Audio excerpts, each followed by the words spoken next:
මාව අඳුන්නලා දීලා මගේ වලිගේ පියාට යනවා වම් පැත්තට. මම පෙන්නුවා මං ආගන්තුකෙක් කියලා. මට ඒක තේරුන්නේ නෑනේ.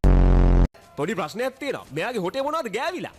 නෑ මේ අවුවට කළු වෙනට බේතක් ගාලා. මං වායේ කූඩුව කඩනවා හරියට කෙහෙල්ලක් ගලවනවා වගේ.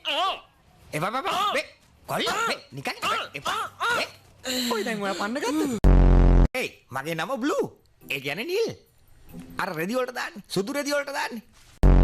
මේ ඔයාලද මේ කරන්නේ? අයි එහෙම නෙමෙයිද?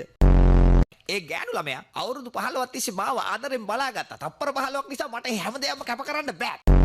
දන්නවා වගේම. බොරුවට මැරෙන්න ඕනේ නැහැ. තව ඩේකින් මට පපු යමාරුවක් හැදිලා මැරෙනවා. අක්කද ගෑනු ගතිය. මාව දාලා තනියම යන්න හැදුවේ. ඔය දැන් ගියාද? මට ඉගිලෙන්න බෑ. කන්නේ පිඟානක බොන්නේ කෝප් එක නිදියන්නේ ඇඳක. සතුටු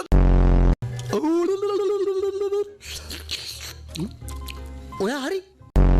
මේ යාමන්න බැරි කුරුල්ලෝ ඉන්නවා. පැස්පරා දන්නවද? ඔයා පැස්පරෙක් නෙවෙයිනේ. හරි එහෙමනම් අපි ඒ ගැන යන ගමන් කතා කරමු. ඔය ඉතින් හැරිලා බලන්න එපා ළමයි නලවන්නත් එයි. වැදුනා කියලා හිතා ගන්නවා. දැන් කියන්න ලස්සන ඇස් දෙකක් තියෙන්න කියලා. අන්න හරි. නියම අදහස. මගේ ඇස් ලස්සනයි නේද? මම පියාඹනවා. මම පැස්පරෙක් නෙවෙයි.